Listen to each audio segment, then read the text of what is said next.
Hi, it's Mark Owen from Moose Marketing and PR, the editor of Punchline Magazine, and welcome to Punchline Talks, the business breakfast briefers, where each week I invite a panel of experts to review the morning newspapers, find out what's going on in their own individual business sector and their own individual businesses, and finally, what's caught their eye in this week's Punchline. I've got a fantastic panel of guests, but before I do, please like, share, and subscribe to our website if that's okay. And anyway, let me introduce you to Claire Thayers, business consultant of tourism, executive with Cheltenham Chamber of Commerce, and an ambassador of Happerley. We've got Brian Morman, chairman of Brunsdon's Financial. He's also an author of 2 books, actually. His latest one is Revitalising Your Mojo.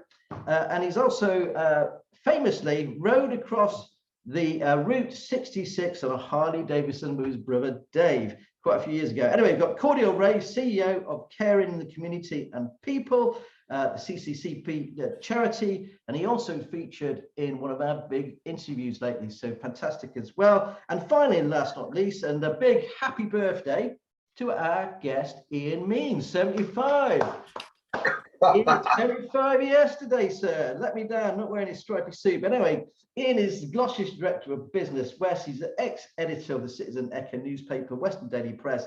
He's an ambassador, he's a champion, he's lots of things, but overall, he really does love Gloucestershire. Right, let's just run through the papers very, very quickly. Ian's old newspaper, we've got the Citizen newspaper. Get a grip, MP hits back after threat. And just to say, I'd like to touch on this as well. The price of the paper has gone up by 10p. It's now £1.90. Western Daily Press, killer husband has parole bid rejected. The Times, we go to the heavies now. Mortgage and tax bills to increase after budget. The Daily Telegraph, Johnson summons French ambassador over fishing row. The Guardian, NHS to subscribe e-cigarettes in radical plan for smoking rates. As an ex-smoker, I think it's a great idea. Return of the squeezed middle, says the Eye. The Daily Mail, e-cigarettes on prescription. The Daily Express, e-cigarettes on NHS to save lives. Oh, bloody hell. The Daily Express again. I bought two. There goes our budget, guys. There goes our budget. The Mirror, that's Francis and the shop. He sneaked that one in. The Mirror, perfect storm. Up, they say. The Sun newspaper, love this heading. 2-run. Ronaldo is expecting twins. He scores again. And the Daily Star, kicked in the scallops. Love it. Right. Anyway, let's start with Claire. Thanks ever so much, Claire. Lovely to see you as always. What have you picked out from the papers or online? Well, because I've been working with Happerley for a long time, and Happerley is an organisation that's passionate about transparency and truth in the food chain. I was very interested in the fishing row. I can't believe that it's like kids in a playground and that it's getting to such a ridiculous pitch now. You know, the UK has summoned the French ambassador, and the French are threatening to stop electricity to Jersey, and it's just like children in a playground. I find it extraordinary in this day and age that we get into these sort of silly conversations. And I think one thing I have found working through Happerley is, where does your fish come from? You know, we've had really ridiculous situations where people are buying what they believe to be Cornish fish and paying a premium because it says Cornish. It's not from Cornish waters at all. So there's just a furore over where our food and drink's coming from. And, you know, are we being honest and open about it?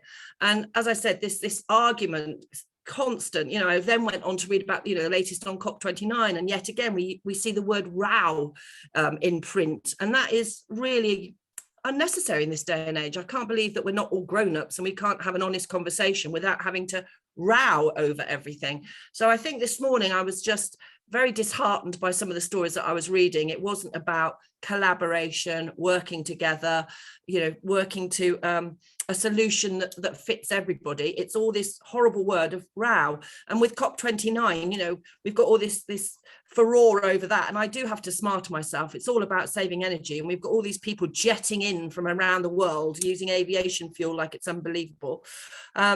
And then with the budget, you know, we're saying that the budget isn't all good for net zero, because actually petrol's going to be cheaper and air flights are going to be cheaper. So actually that's going to impact on our net zero. So we have these strange dichotomies and arguments, and there doesn't seem to be any level water where we're sort of working together to a common aim. It's always fors and against and arguments. So I guess my message this morning, out of all the press and all the stuff that I'm reading online, is come on guys, let's just be grown-ups and talk about this stuff instead of rowing constantly, because that doesn't achieve anything.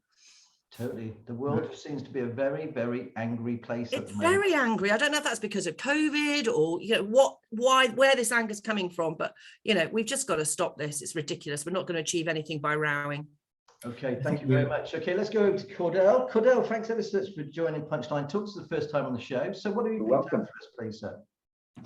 Yeah, so I was going to have a little look at the return of the squeezed middle, which both, well, pretty much all the papers are covering, but certainly in the Times and IQ.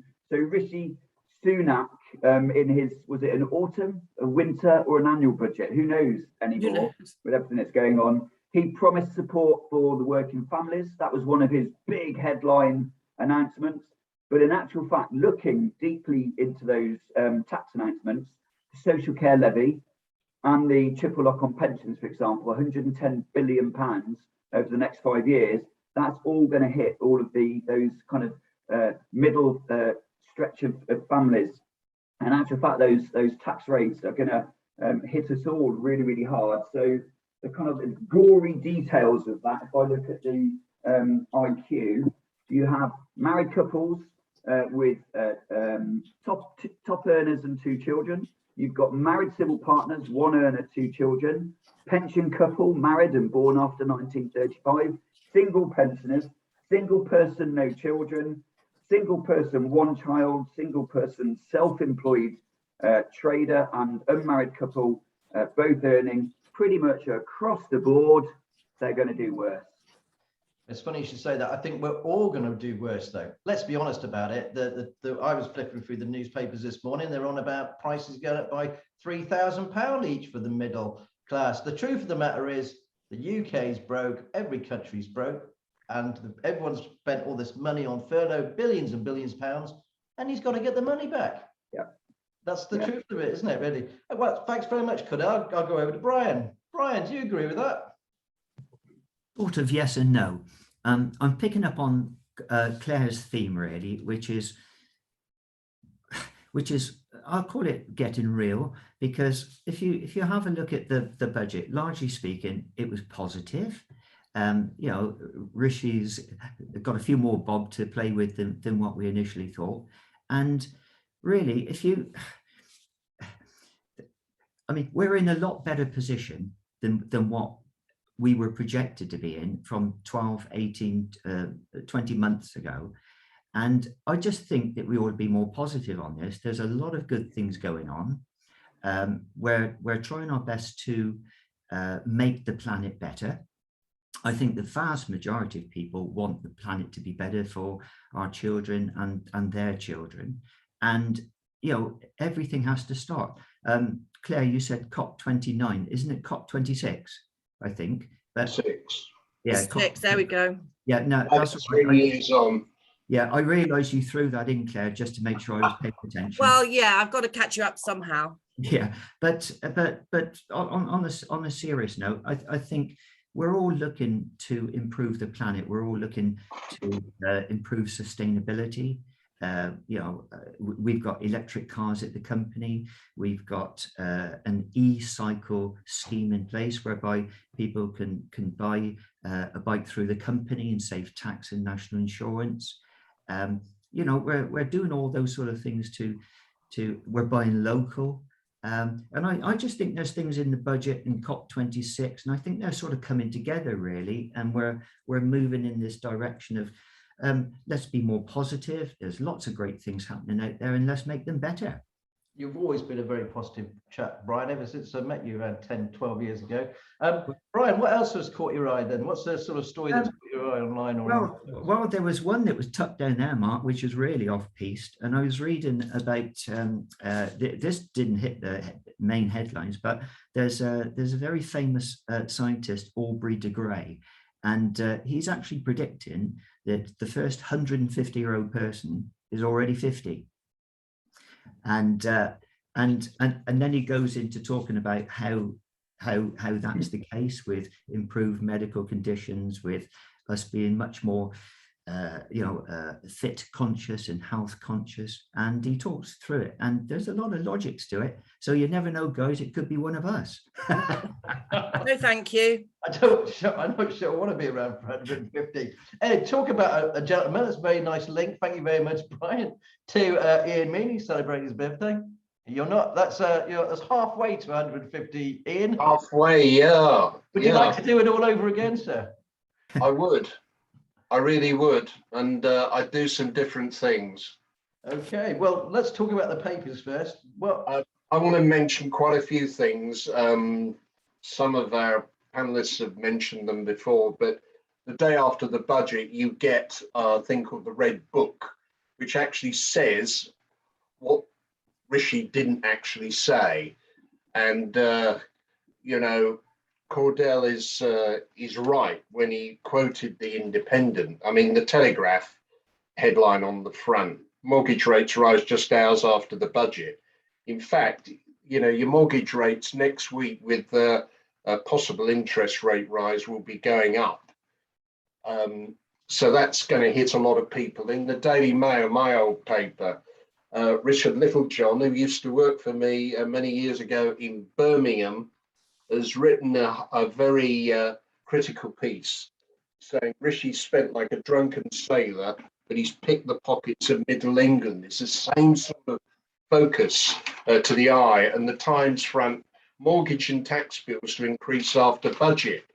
And in the Daily Mail, perhaps the most pertinent thing to me about all this is a piece by Simon Walters, who says, why I believe this budget means Boris will go to the polls in less than 2 years. What Boris has to do to survive is to actually cut taxes before the end of this parliament. Now, that's where the big clash is. Rishi wants to cut taxes. Boris is a splurge king. That's what he does well. He's a campaigner, big talk. So that's important. And other stories, I mean, Facebook suddenly changes its name to Meta. Now, why should they do that almost overnight? Why? Because it's absolutely toxic, isn't it? You've got a whistleblower in the States who's been in this country for a few days. And what is this going to do? From what I see, it's going to be giving us all sorts of metaverse is apparently stuff that you can sort of wear headsets and all sorts of things, but actually it's the same company. So, they've reacted very, very quickly.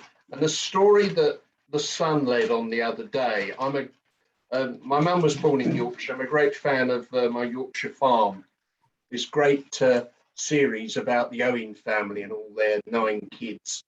Amanda Owen, who's apparently amassed something like £1 million herself, is the driving force behind this, is alleged to be looking at a divorce. Now, the Mail have done a really good piece on this today. Jan Myers, a great writer, who says that if you invite TV cameras into your home for 3 years, this sort of thing tends to happen. So I think that's an interesting story. And just one last one on COP26. 2 things. One, ITV last night had on their news amazing film of rats running around all over Glasgow and whatever. Terrible things happening there with dustbin men strike, that sort of thing.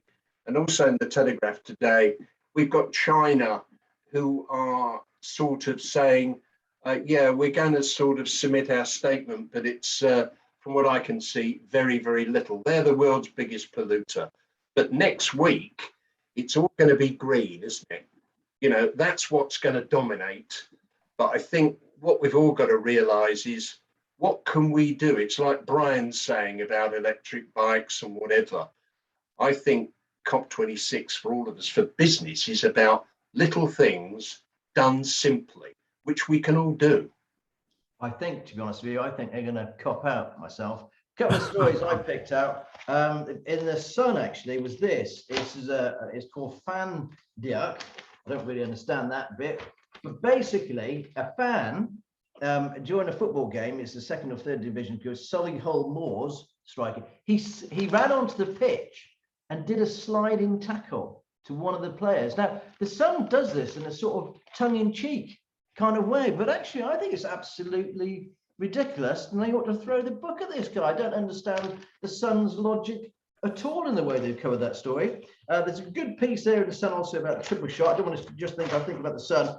Zuckerberg, I just want to point this out. You are right about Meta, whatever you want to call it, and the way they've turned that name round. If I hold that up there, doesn't he look like a Bond villain nowadays? He really does. And he wants, let's be honest, he wants to take over the world. And I think he already has in some ways. Right, let's go back over to Claire. Thanks ever so much, Ian. Claire, let's talk about the Chamber of Commerce, please, and what's been going on there, please. Can you give us a bit of a roundup? Yeah, it's time for a refresh and a restart with the Cheltenham Chamber. Post-COVID, what we're finding, talking to our members, is that there's a real need to create this family of businesses to bring everybody together. And last night, and I've got to do a shout out for Cordell, we did an event at the Holiday Inn Express. Yee! And Cordell was an amazing speaker. And it was all about doing good is good for business. And again, as you were just saying on the energy front, it's the same about taking care of our people and businesses just doing that little bit extra to make a difference and embrace all those ethics and values within their business. So we were thrilled that Stuart Jessup from Spirix Sarco spoke from a business perspective, why doing good is good for business. And then Cordell, they hadn't compared notes, but you could have overlaid those notes. They were both on the same page. It was really inspiring. So that was a great event last night. We've got another event coming up, shamelessly plugging it, 18th of November, about stress in the workplace. So we've got Star HR talking about how much stress is costing the economy and businesses. And then we're going to do a little session. There's going to be a free mindfulness session, but really championing the importance of acknowledging mental health in the workplace. So that's exciting. That's at the Isbourne House on the 18th of November. 2nd of December, just a bit of fun. We're going to be making cocktails. And then in the new year, we're kicking off with a breakfast at the Ivy, and we're going to invite Reed Darby to come and talk about Golden Valley development and the impact that's going to be having on Cheltenham, which is going to be amazing. And then in February, we've got a question time, which I've got the challenge of hosting. But Cordell's, I keep talking to Cordell, don't I? I'm sorry, shamelessly plugging you, Cordell. We got a great panel. You know, we've got some amazing people representing the different sectors and the different things that's going on in the town. So all these people that just say, well, you know, what's happening? Come along to that event, because you can ask direct and start that conversation through social media. So it is time to refresh. It is time to pull everybody together. So it's exciting. And I'm on your panel as well. I know you are. You absolutely are. I shamelessly forgot to plug you there, Mark. Shockingly bad. And also, I am becoming a member of the Cheltenham Chamber of Commerce as well. Thank you, Mark. Right. Anyway, thank you very much. You're going to move over to Brian. Brian, your book, Revitalising Your Mojo. This is the second book that you've written. I'm going to show everybody here. I've actually got a signed copy, by the way. I'll be honest with you, I haven't had a chance to read it yet, Brian, because I'm a very, very slow reader because of all the newspapers and trade publications. But Mrs. Owen sat down the day that she met you and you gave us this book, and she's already read it. And she told me to tell you about the banana keyboard. She particularly liked that. I don't know what she's talking about, but it sounds good. Right, Brian, can you tell us about your book, please, mate? Okay, so yes, it is the second one, and the banana keyboard. Now it's okay. How did it start? So basically, back in early December, when we were coming out of one of the unlock periods, all the 7 directors at Brunsdon, we all got together, and we were at King's Home, and we were just going around the table and just basically saying, "How are you?" And it was all men around the table, and they're all big and tough, of course. They're going around, absolutely everything fine. We came around to this one big, strong ex-rugby player, and he said, "To be honest, guys, I'm feeling a bit flat." He said, "I feel as though I've lost my mojo." And And it started a whole conversation. Then one of the others chirped up, bear in mind, we're the bosses of the company, so we're supposed to be leading the way. And then it chirped up and said, yeah, I've been feeling a bit flat as well. I've had some dark days. And it just struck me at that time that there was this general malaise. It was like a low cloud that was there and stopping the sun coming through. And I thought, there's that word again, mojo. And I thought, that's it. So I came home and I said to my wife, right, I'm going to write another book. She said, well, I said at the meeting today, I said, the thing is, it's a bit like the famous American football coach, Vince Lombardi. He said, fatigue makes cowards of us all. And there's a lot of truth in it. When we're tired, we don't take risks. We don't push ourselves further than we should do. So I thought, right, I'm going to do a book. And here it is. It's Revitalizing Your Mojo, Positive Thoughts and Useful Tips to Help Boost Your Sparkle in Life. And the proceeds are going to Pied Piper Charity, children's charity. The one I did before, we contributed quite a few bob to it. But it talks about your mind, your body, rekindling your sparkle. It talks about your money, because generally speaking in life, people want money freedom, they want time freedom. And it's very useful tips that I picked up along the way to just boost people. And Claire, it tucked in a little bit with what you were talking about earlier, mental health, and stress in the workplace. So we're actually sending copies of this complimentary to all our clients. There's about 1,000 clients, and we're going to make it available. It's on Amazon. And how much is it, Brian? How much does the book cost? It's $4.99. Okay. So hopefully it's going to boost people, and there's some quite funny illustrations in it, really. And it's surprising how quickly you can do these things. If you think of an idea, oftentimes our head tells us, that on my word, I haven't got time to do this. But, I'm working on this concept of who, not how, who can do it rather than how do I do it. And if you get a team together, then, I came back, my wife said, Crike, how long do you think that's going to take? And I said, 3 months. She said, you're joking. But I got a lady to help me write it. I got an illustrator. And we got together on Zoom, and bingo, 3 months later, it was done. Well, congratulations. I am looking forward to sitting down and having a good old read of it as well. Thanks ever so much. So £4.99 available from Amazon. Yep. Okay, moving very swiftly on. Thanks, Brian. And let's go over to Cordell. Cordell, thanks for joining Punchline today. Can you give us an overview of what is CCP? I know it's very difficult to say now, we've only got a couple of minutes, but what is next? What are you guys doing next? So we're firmly sort of centered around social care. Our work is all around preventing the causes and reducing the impact of homelessness, family breakdown, and that wider social exclusion. But I think what both, and Brian, going back to you, you're absolutely right. We do need to be as positive as we can be as a nation at the moment, and we need to power on through into 2022 with as much resilience as we can. I think for us, there's two big issues in our sector. One is around recruitment and retention of staff, and the other then is around that general sort of mental health and well-being of the workforces across the social care sector. And certainly from CCP's point of view, we generally have about 10% vacancies across all of our services. Actually, it's getting a little bit better. So we are actually beginning now to see that where we were struggling to recruit, we're beginning to catch up, but it's really, really tough. Our workloads are doubling. So our debt advisors in particular, and our community workers are all seeing a significant increase in the numbers of people that are being referred into services. And obviously the people that take that burden are the support workers and the debt advisors and the teams that are out in the communities. And of course, they're now getting to a point where they're saturated, and burnout is a much more common thing. And I noticed yesterday, I think it was with the BBC, reporting about NHS workers and this significant rise in post-traumatic stress disorder, particularly from that first phase of COVID. And so these are very real issues that I think we will carry forward.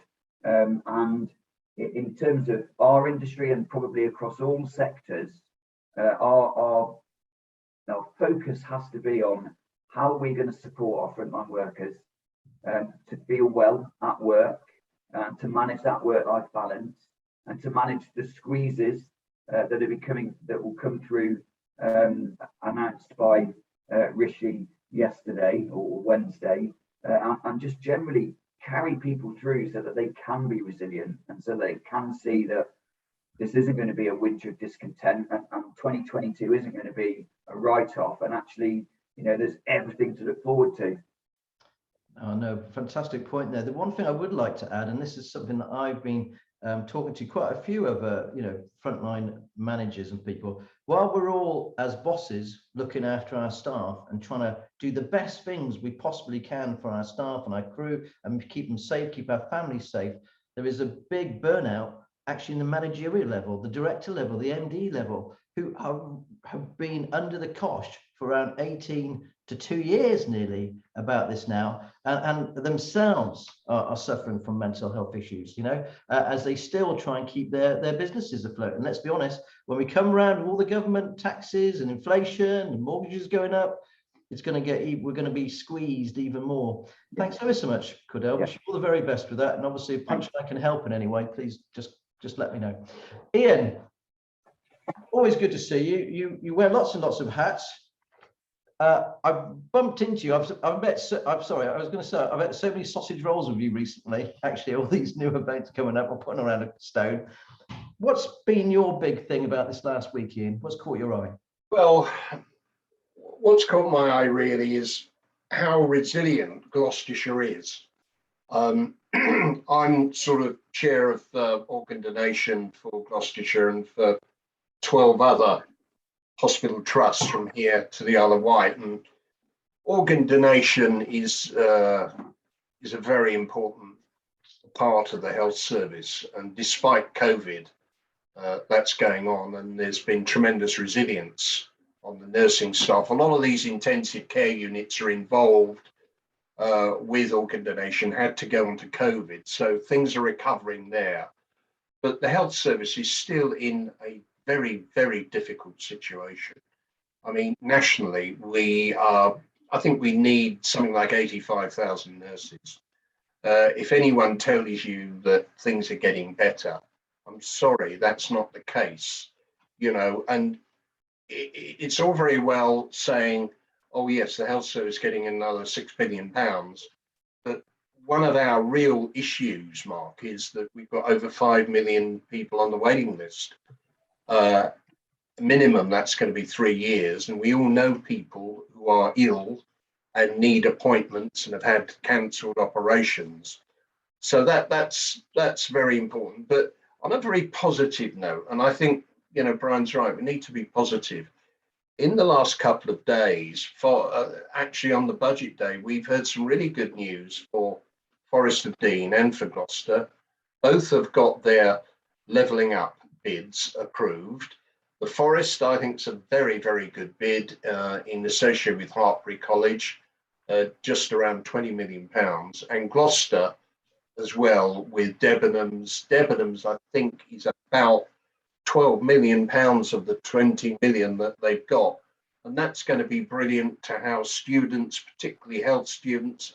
I think when you've got young people coursing through a city, that's going to make a hell of a lot of difference. And we've met each other, Mark, on a couple of things recently. We're over at Berkeley, the Active Building Centre conference, where this is all about retrofitting homes, building new homes that are going to be coping with the new green agenda. The opening of the Stroud Growth Hub by the LEP, that's to give business more information. So overall, I'm pretty positive about things. We're still waiting from government to see what is going to happen from Mr. Gove in terms of the local government review and future of LEPs. I've written recently that, we can't stifle the voice of business. And that's really important. So we're hoping that they're going to keep the LEPs in place. What I think may happen is I think a lot of monies are going to go direct to district councils from government. Some may say that's a good thing. My personal view is that we've got too many councils here.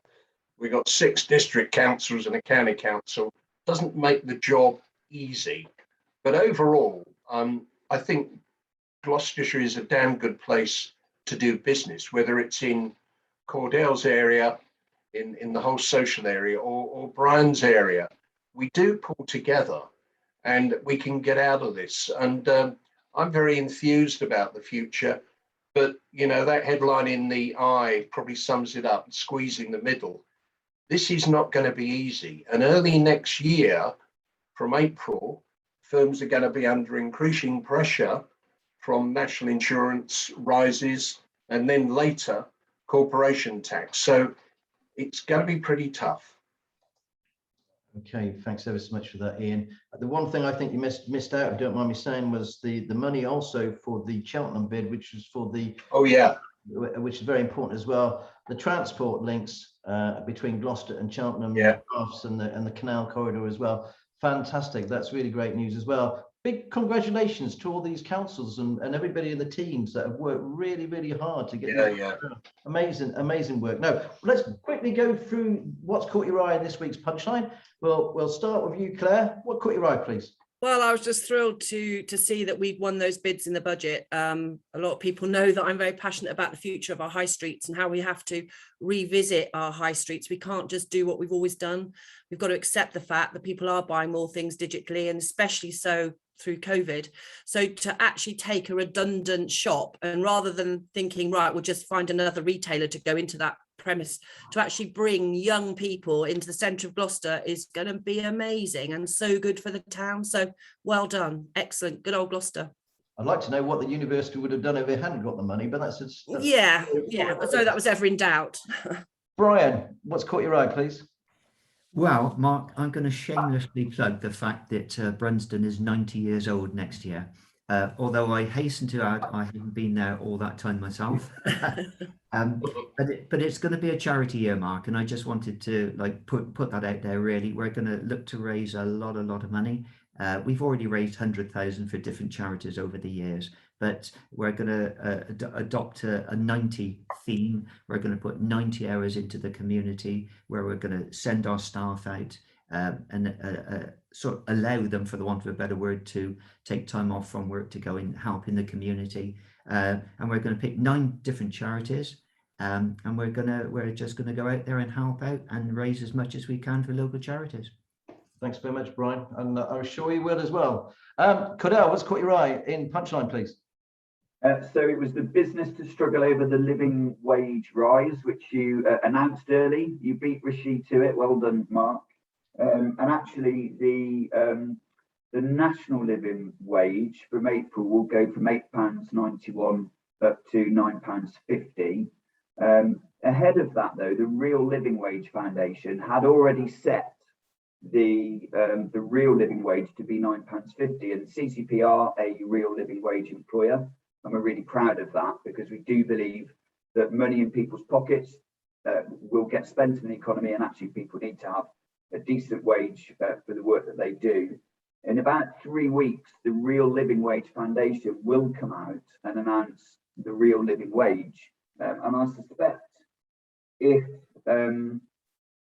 the rise from £8.91 to £9.50 is about 6.6%, in fact, if that's mirrored from the Real Living Wage Foundation, then the actual real living wage could go up to over £10, which would be an annual salary of £19,600. So it's about £1,000 or so more than currently the government are saying is the national living wage. Well, from my point of view, I think that's great. I think we should have a real living wage. But you're absolutely right in terms of the report in Punchline. It's going to be really hard for businesses to afford to get that up. So somewhere we've got to. I think everybody's responsible for making sure that the lowest earners in the UK get the best possible wage, because without them, we'd all be stifled anyway. No, thank you ever so much for picking that up. And the hospitality trade itself is really, really feeling the squeeze now. Ian, final thing, what's caught your eye in this week's Punchline? Okay, what's caught my eye, Mark, is your story about the second Stonehouse railway station moving a step closer. This is a campaign I've been involved with for some years, as have many district councillors around Stroud, and Siobhan Bailey, the MP for Stroud, who I think is doing a really good job, actually.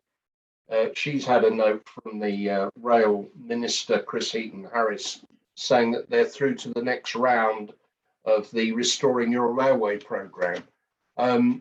This is a really important area, and actually the old railway networks, a lot of those are still there.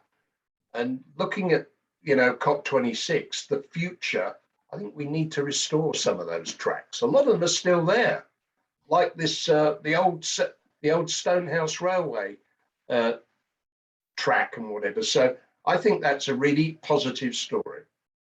Thank you very much for that. And the other stories, just very quickly, that we had obviously the lowering up. The one that really caught my eye as well, this might be a funny one, was Toys R Us are back. Julian Dunkerton buying £1 million of shares in Superdry. The Ram Raiders are back. Cheltenham and Bishop's Cleeve had both those in one day. I remember Curry's being ram raided in 1992 when I came out of the store in Burger King when I worked on the high street, watching these four guys ram raid. I think it was Curry's or Dixon's, one of the two. At the time, smashing into the door at 2 o'clock in the morning. Four guys jumping out, running out TVs.